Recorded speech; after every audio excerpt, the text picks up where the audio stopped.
Now, 25-year-old Tanya Soni from Telangana, 25-year-old Shreya Yadav from Uttar Pradesh, and 28-year-old Naveen Delvin from Kerala were killed in New Delhi's old Rajendra Nagar while studying. Tanya, Shreya, and Naveen were studying in the basement of Rao's Study Circle, a famous coaching center to crack one of the most difficult exams in the nation, the UPSC. These three young students were trapped in the basement of Rao's Study Circle for over 4 hours amid heavy rainfall, which led to the basement becoming completely flooded. As per reports, there were 30 students who were studying in the basement. Rainwater had accumulated on the road outside due to heavy rainfall and the drainage network becoming chock-a-blocked with garbage. Initial findings claim that the force of water was so strong that it caused the basement door to completely collapse. 30 students were struck with nothing, really no escape route until the rescue operations began. The heavily waterlogged roads meant that the rescue teams could not reach the site on time. By the time they started the rescue operations, it was perhaps too late. 27 students did manage to escape, but 3 of their fellow civil service aspirants drowned and died. Now, if we were to go about this case logically, the following questions would arise. Number 1, who is the owner of the building where the tragedy has occurred? Number 2, who was running the day-to-day facilities at this building? Number 3, why were there so many students studying in a basement, and why did this basement not have any sort of escape route? And number 4, how did a basement become so flooded after just a few hours of rain to the point where people have actually died? And let me try to now answer those questions on the basis of the information that we have. Point number 1, the building where the 3 students drowned and died had 4 floors in total.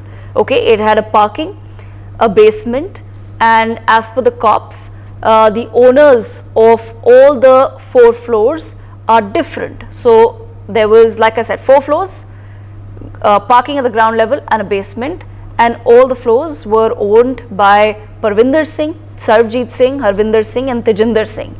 Now these 4 men have all been arrested. They've been sent to 14 days of judicial custody. So they were the legal owners of the building.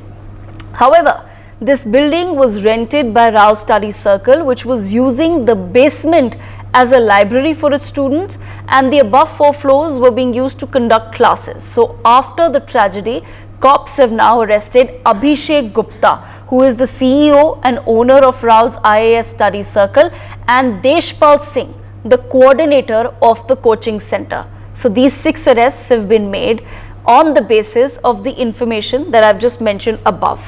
Which brings us, of course, to question number 3 on why the basement was filled with students without any measures on what would happen if there was any sort of calamity, as we've now seen. As per preliminary investigation, the basement in old Rajendra Nagar building was running an illegal library with a seating capacity of 150 people. Luckily, viewers, on the day of the incident, only 30 students were there in the library, but this could fit 150 students. The truth is, this basement was never meant to be a library. The permission was for a storage facility. As per the NOC granted by the fire department to this building, the basement has been marked as storage. This NOC is dated 1st July 2024. The fire department officials, including Mr. Ashok Narang, verified on the 1st of July this year that all floors of the building comply with fire prevention and fire safety requirements. So on paper, fire department officials have visited this building on the 1st of July to inspect it for fire safety under the guidance of a Mr. Ashok Narang, and the fire department has noted in its NOC that the basement is a storage, not a library. This NOC has been signed by Mr. Atul Garg, Director of the Delhi Fire Services, on the 9th of July 2024. This building has been granted a fire safety certificate for 3 years, which raises very serious questions that nobody is asking. How did the fire department not notice that a library was functioning in the basement? Did the fire department even visit the building to issue this certificate? Who's going to hold the fire department officials responsible for their negligence? That's the first point that we raise. The second point, viewers, the police have made another arrest in this case, and this is where it gets truly bizarre. Okay, the driver of an SUV has been arrested on the basis of the CCTV footage that you can see on your screens, which showed him crossing this waterlogged street.